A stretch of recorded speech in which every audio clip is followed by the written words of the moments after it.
The gods and the heavens.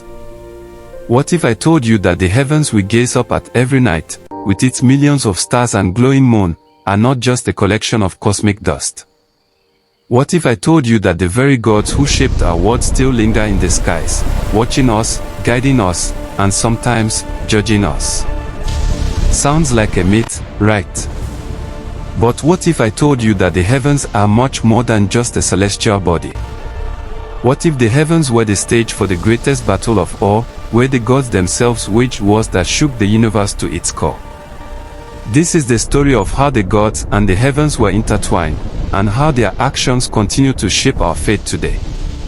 So sit back, because what I'm about to tell you is no ordinary tale. It's a story of creation, destruction, and the powerful forces that still influence the world we live in. And just maybe, if you listen closely enough, you'll find yourself caught between the words of gods and men. The creation of the heavens and the gods. In the beginning, when time itself had not yet been born, there were no heavens, no earth, nothing but a vast, endless void. From this emptiness, Olodumare, the supreme being, gave birth to the gods. These gods, each one embodying a force of nature, a concept, or a celestial power, were tasked with shaping the world. Among them, Shango, the god of thunder and fire, stood at the front.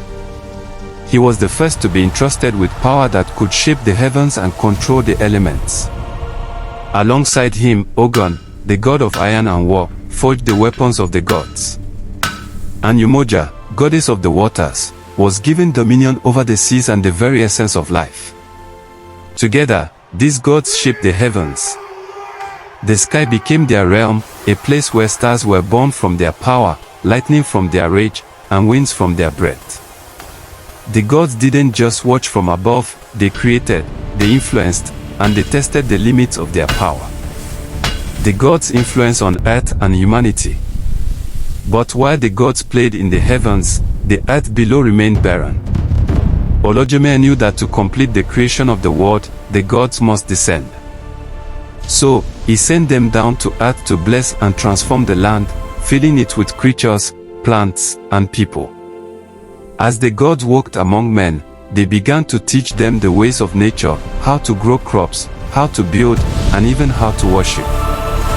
Shango taught them the power of storms, Ogun showed them how to work iron to make tools, weapons, and create kingdoms, and Yemoja taught them how to live in harmony with water, the source of life.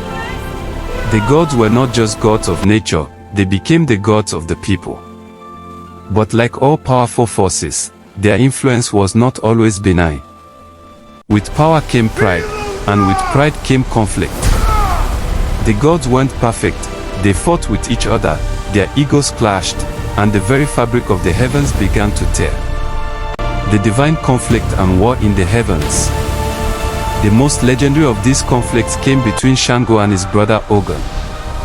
Once allies, their relationship began to break down when Ogun's pride led him to steal Shango's thunder axe, a symbol of Shango's power. Their battle in the heavens tore through the sky. Lightning clashed with fire, and the ground below was shaken by the fury of the gods. It wasn't just a fight for power, it was a fight for dominance. And as the battle raged on, Ogun's iron weapons clashed against Shango's storm, tearing apart the sky and the heavens. The earth trembled under their fury. And yet, no matter how powerful each god became, none could claim complete victory. Their war continued until Olodumare himself intervened, separating them and ordering the gods to return to their respective realms. But the damage had been done. The heavens were no longer the harmonious space they had once been. Torn apart by divine conflict, the heavens began to reflect the chaos below. The price of power and the gods' struggles. The gods, once all-powerful, now understood the consequences of their pride and ambition. Their world was no longer one of balance and unity, it was a place of chaos. The heavens were no longer a paradise. The gods themselves became trapped in their own creation, struggling against their own nature. Shango, once the king of thunder, now found himself a prisoner to his own power. His storms raged uncontrollably, and he could no longer control them.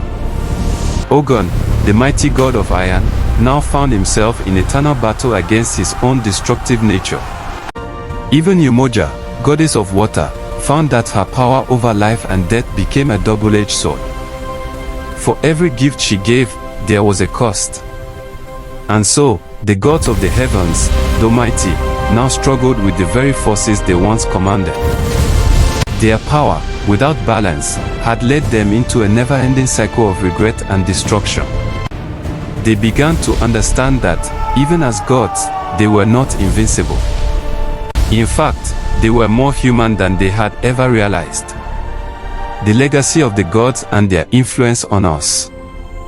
But even in their struggles, the gods left behind lessons. Their stories continue to echo in the thunder we hear, the fires that rage, and the water that flows.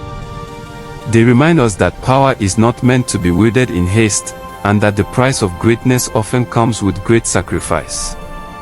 When you look up at the heavens today, what do you see? The gods are still there, watching over us.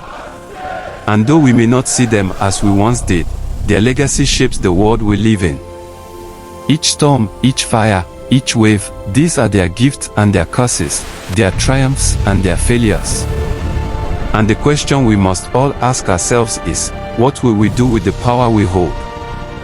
Will we use it for good, or will we, like the gods, become trapped by it?